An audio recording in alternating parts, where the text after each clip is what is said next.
You're listening to an Airwave Media Podcast. It's a long way to Tipperary. It's a long way to go. It's a long way to Tipperary, to the sweetest girl I know. Hello everyone, and welcome to History of the Great War, episode 52. Thank you this week goes out to Victor from Australia for his donation. Thank you for your support, Victor. For the listeners who follow the show on Facebook, you may have seen my somewhat lengthy list of 1916 sources, the cost of which make me more and more thankful for donations when they come in. If you enjoy the show, please consider leaving it a review on iTunes or Stitcher or wherever you listen to podcasts. It's a great way to spread the word about the show, and I would be very grateful. Last week, we discussed the build-up to the fall offensives on the Western Front. The French hoped to launch two attacks, one in Artois and one in Champagne. These attacks would be massive, the largest of 1915, and their goals were to capture Vimy Ridge in Artois and to capture valuable railway junctions in Champagne.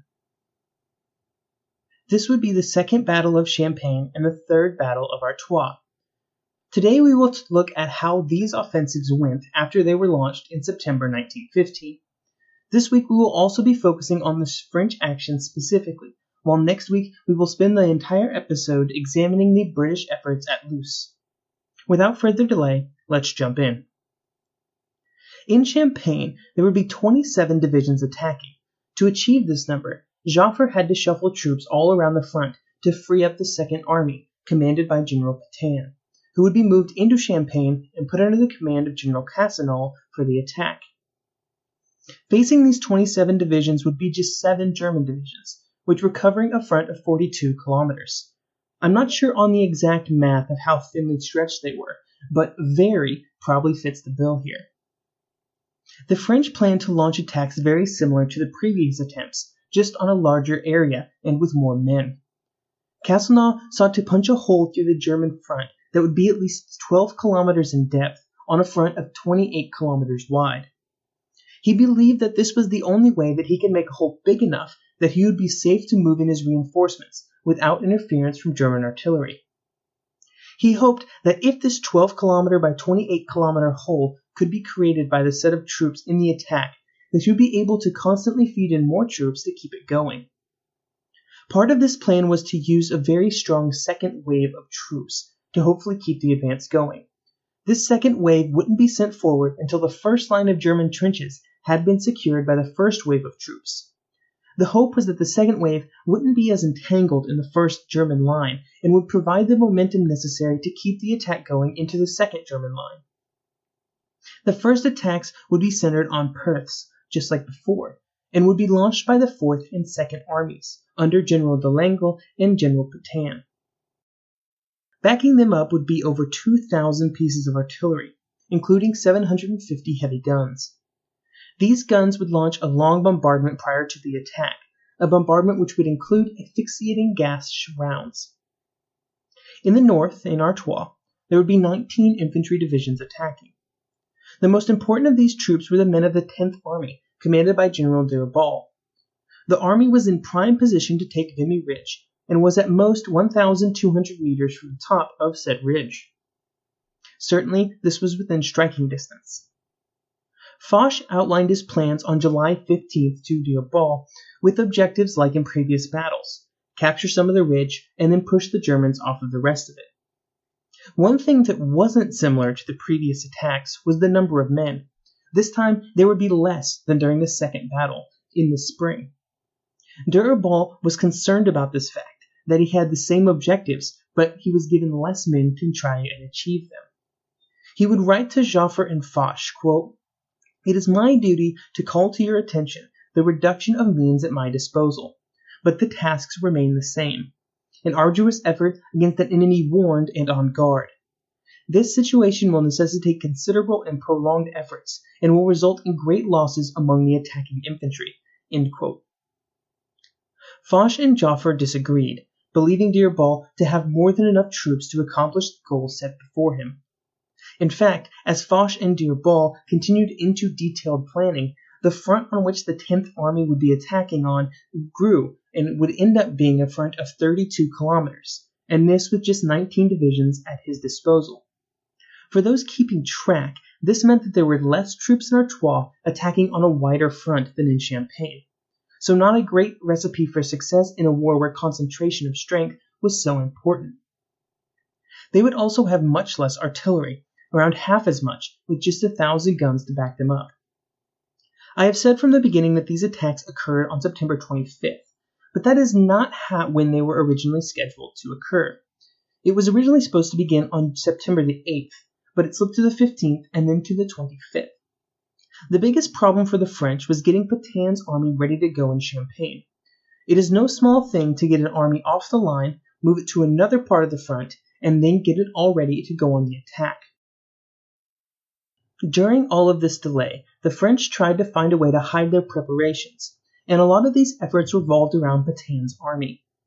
Petain was a rising star on the French side, and the Germans knew that as well as anybody else, which made his army, when it went missing from the front, all the more important, because the question became where it was going, because it was very likely that wherever that was would be the location of an attack. The French tried to get the Germans to believe that the attack was happening far to the north by having Petain noticeably visit those areas. This ruse doesn't seem to have worked very well, though. It seems that the weight of the preparations occurring in Artois and Champagne were such that the Germans rightfully saw through the ruse. Before the attack would begin, Joffre would send a note to the generals involved with the request to send it down to his men. Quote, 3/4 of all French forces will participate in the battle. They will be supported by 2,000 heavy artillery pieces and 3,000 field pieces, for which the provision of munitions surpasses greatly those at the beginning of the war. Every chance of success exists, particularly if one remembers that our recent attack near Arras, made by 15 divisions and 300 heavy pieces, was close to a success. End quote. On the German side, they had continued to improve their defenses along the entire front during the summer. This included deeper, stronger dugouts with more concrete, more wire, and more strong points for machine guns. With the signs of the coming attack in Champagne and Artois, they began beefing up their defenses in these two regions. Then, once it was delayed for almost an entire month, they used that time well to further improve their defenses. During the summer of 1915, the Germans were also putting a much greater emphasis on defense in depth, with fortifications of up to 3 miles behind the front line. This meant that while it might be easier for the attacks to take the first set of trenches, it would be much harder for them to break all the way through. Hopefully, they would just make it through the first line, but no further. The Germans were also refining their artillery tactics. They planned several different types of bombardments to be used during the battle. While there was the bombardment of the front right before the attack, which was standard and had been since the start of the war, after the attack had started, the German artillery's goal wasn't just to focus on the attackers that had moved forward, but instead to create a curtain of steel in no man's land. This was designed to cut off any of the surviving attackers from getting reinforcements or being able to retreat to their own lines. All of these new tactics would come into play in the upcoming battle. At 9 a.m. on September 25th, the artillery firing on the line at Champagne reached their crescendo. After days of firing, all of the guns were now firing at maximum rounds per minute, and for 15 minutes this firing rate continued. At 9:15 a.m., the men began their attack. All of the soldiers of the first wave surged forward, and there are even some reports, but I'm not sure I believe them, of some French regiments marching forward with flags flying and their bands playing. As they moved forward, they quickly overran the first line of trenches that had been most affected by the bombardment, and things were, up to this point, going quite well. The slim resistance put forward by the German defenders of the first few lines of trenches meant that the action was going just as well as anyone on the French side could have expected. There are also some reports of French artillery dropping on the second line of German trenches, just as the French troops took them away from the German defenders. This is the best example of how well the attack was going so far. The pre-planned artillery fire was designed to move to the second line to soften it up before the attack was made. The fact that that attack was hitting those trenches right as the artillery was, which while tragic due to the friendly fire incident, meant that things were going very well. Along most of the front, the French had advanced up to 4 kilometers, through trenches that had been completely wrecked by artillery. On the German side, there was some real panic at this point that the French were going to break through, even as the attack reached the second set of trenches. Apparently Falkenhayn was in the area around this time, and after the commander of the German Third Army began to consider a retreat, he was relieved on the spot. His replacement was ordered by Falkenhayn to hold the second set of trenches at all costs. Falkenhayn was also ordering reinforcements into the area, and they were now converging from all directions. He knew that if the French were slowed down for another day, the crisis would be past. The advance had brought the French troops to the second set of German trenches, and also to the limit of their pre-battle artillery preparation, which had caused such desolation to the first set of trenches. The second set of trenches had not been hit as hard by this barrage, and were now filled with German reserves who had been moved forward to meet the French. And against these reserves, the French attack ground to a quick halt. The French artillery just wasn't able to do enough damage at this distance to keep the attack going.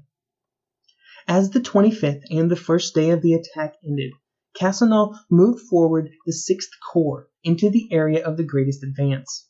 Unfortunately for these troops making their way forward, and for all of the troops on the front during the evening, it began to rain, and would continue to rain off and on for the next several days, making fighting that much more difficult.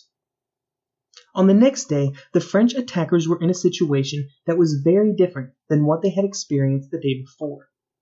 Instead of pulverized trenches that were manned only by stunned defenders, they were instead facing German trenches that were well manned, well armed, and barely touched by artillery fire. The Germans were also 100% ready for the French, and that included their artillery.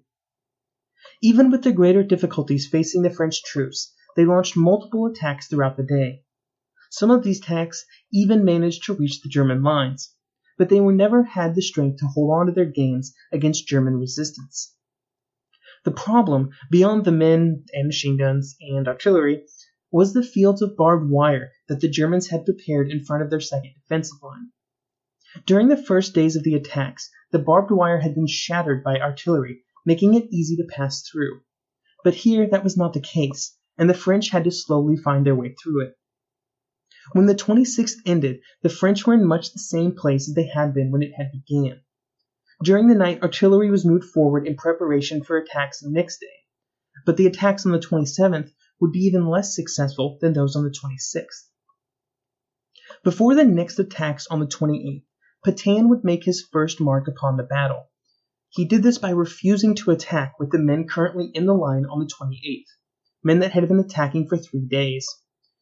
He would say of these men, quote, "Their losses have been considerable, their leaders have for the most part disappeared, and their offensive value is greatly reduced." End quote. After Pétain made his refusal, he was visited by none other than Joffre himself, who appeared personally at Pétain's headquarters to order him to continue the attack. Also on the 28th, Robert Doughty, in his book Pyrrhic Victory, describes a sad story of misinformation. During the night, there was a false report that reached Castelnau's headquarters that a breakthrough that had been achieved on the 4th Army's sector. Believing that this was his chance, Castelnau ordered forward the 6th and 7th Corps forward into a night attack to take advantage of the situation. Their goal was to widen the non-existent breach, and their attacks failed horribly, with heavy losses. To quote Doughty on what happened next, quote, "For reasons that are incomprehensible, the false information became even more exaggerated. After receiving reports that the breach had been enlarged, Castelnau reported to Joffre on the 29th that 3 infantry divisions had passed through the opening." End quote. It wasn't until late on the 29th that Castelnau learned the truth, that there was no breach in the line, and that all the attacks had failed. Castelnau, undeterred, planned another attack for the 30th, but again Pétain refused to launch the attack. In 5 days of fighting, the French had accomplished quite a bit on the first day, but very little since. There would be a resumption of the attacks in October, but first let's check in with what was happening in Artois.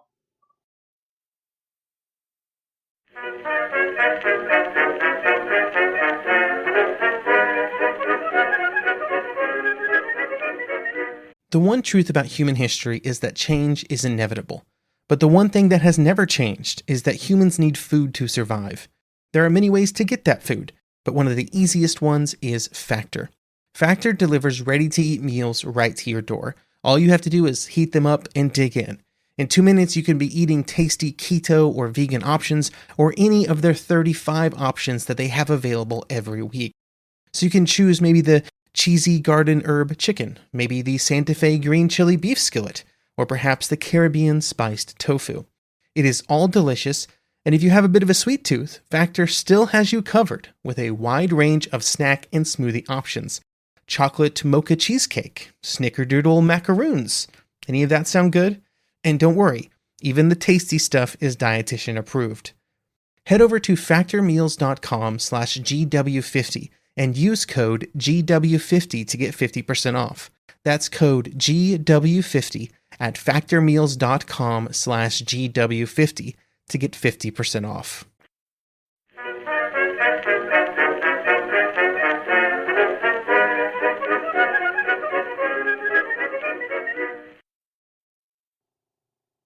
In Artois, with so many previous attempts by the French, and with the importance of Vimy Ridge, the Germans had been preparing their defenses since the spring attacks had ended.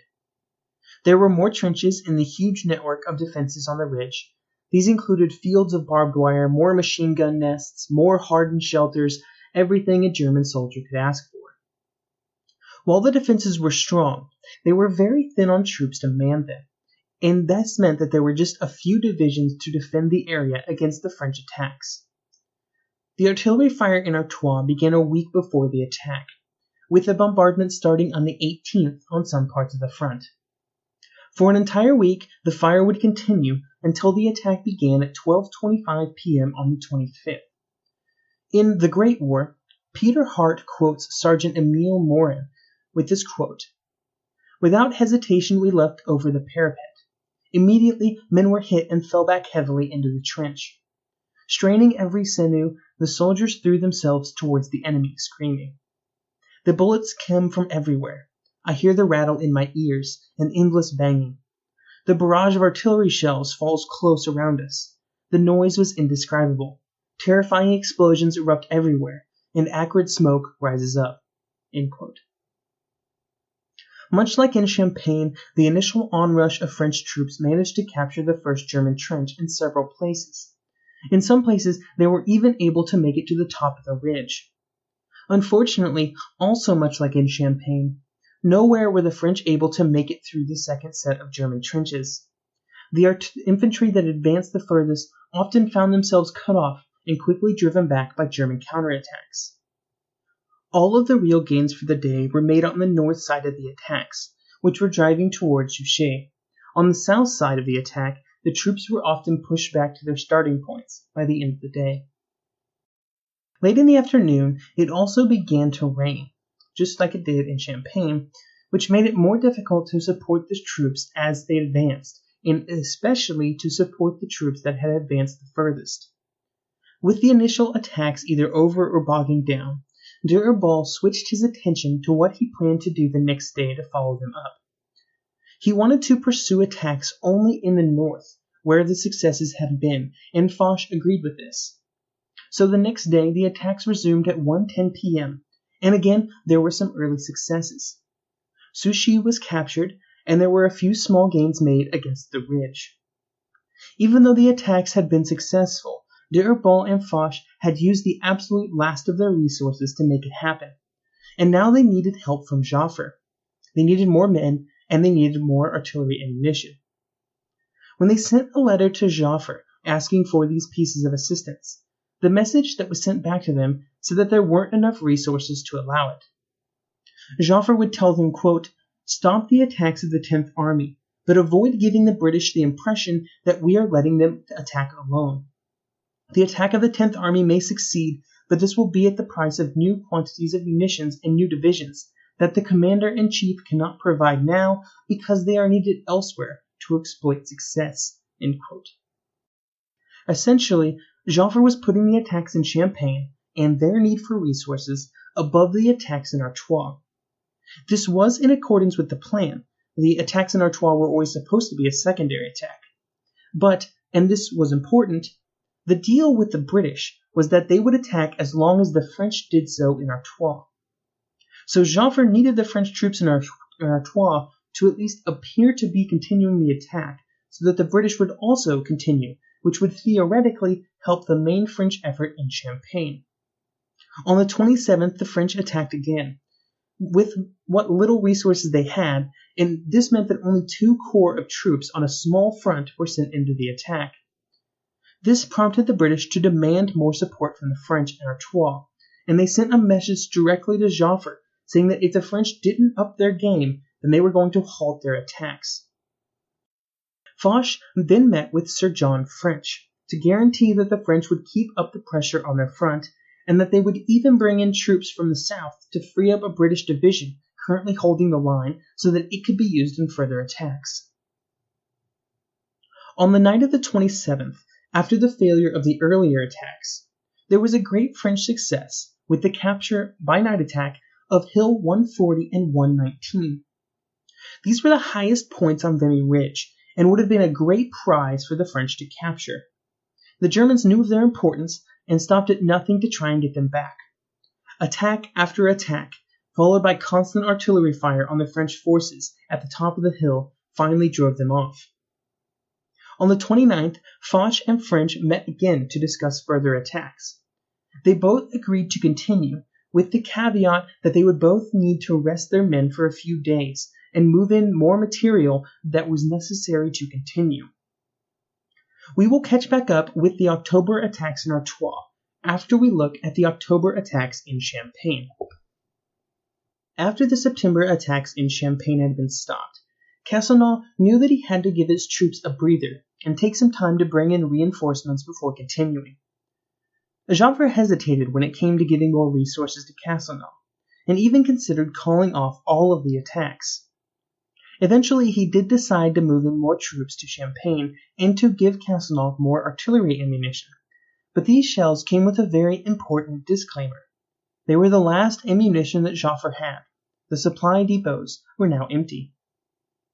Realizing that his resources were much smaller now, Castelnau shrunk his front to where he would just attack on 12 kilometers, and he also shortened his goals. The goal would be now to push the German line back to just 3 kilometers. Early on the morning of October the 4th, the artillery preparations started, and it continued until October the 6th, when the attacks were launched. This attack would be notable for the largest usage of a creeping barrage up to this point in the war.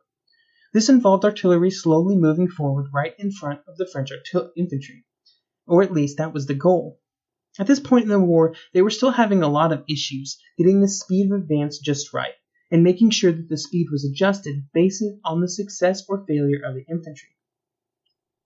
When the French attacked a bit before 5:30 in the morning, they ran into a wall of German-made steel. There was more German artillery to meet the attack than there had been on the first day of attacks back in September, and this meant that after a full day of attacking, the French forces under Delangle and Pétain accomplished nothing. After the failure of the initial attacks, Castelnau ordered for them to be renewed the next day, but both Delangle and Pétain refused to continue. They based this refusal on the claim that it was simply impossible for the troops to gain anything by further attempts. Castelnau, with no other option, ordered the armies to consolidate what they had gained and to launch no further offensive actions. After this order was given, Castelnau wrote to Joffre, saying, quote, "The operation has not succeeded. It can be resumed only after a new preparation, more complete than what had been accomplished on October 4th and 5th." End quote. On October the 7th, Joffre officially cancelled any further actions in Champagne. In Artois, the original plan had been to pause the attacks for a little over a day, and then continue them on October the 1st. As this day came and went, the level of reinforcements required just weren't able to reach the line in time, so the attack had to constantly be delayed. The first delay was primarily due to the British, since the division that the French had promised to free up had not been able to be relieved. Then the second delay was because the French insisted on capturing a small mining pit on the axis of their advance before the full renewal of the attack. There were then several more delays that pushed the attack all the way back to October the 10th, a full 9 days after it was supposed to begin. Even this date wouldn't end up being the final one. On the 9th, the Germans attacked in the area where the French and British armies came together, and they were able to push the line back a bit. This meant that some preparations for the British had to be essentially restarted, and the British attack was delayed until the 13th. The French didn't want to wait that long, though, and they decided to attack on the 11th. After an artillery bombardment that lasted just 2 hours, the attack went forward. As we have discussed a few times this year already, these last-gasp bombardments were often short not due to any great plan, but simply because they didn't have the shells for lengthy preparations. This was the story here as well. The French would fire off in the first few hours of the attack just about 1/4 the number of rounds that had been fired during a similar time frame during the September attacks. The attacks would be called off by Dearball just 4 hours after they began. Instead of using my own words to describe how the attack went, I will just quote from Foch's official report. Quote, "Progress was almost nil, and the attack did not yield the expected results. Preparation by heavy artillery, insufficient. Attack conducted by exhausted or already severely tried troops. Enemy forewarned and strongly reinforced with artillery, unleashing at the slightest indication of attack terrible barrages." End quote. Foch wanted to try one more time for 2 reasons. In some places, his men were just 100 meters from the top of the ridge. And also, the British were going to attack 2 days later, and he hoped that with their distraction, he may give his troops an advantage. He asked Joffre to bring him more artillery and ammunition, double the amount that he had on hand at this time. But Joffre told him no, and Joffre told him that he should consolidate whatever he had at that moment. So on October 11th, the great French attacks of 1915 were over. Next week, we will dig deeper into how the British attacks at Loos went during the same time frame. And then during the next episode, we will look at the aftermath of the failed fall offensives before having a bit of a discussion about the Western Front as a whole in 1915. I hope you've enjoyed listening, and have a great week.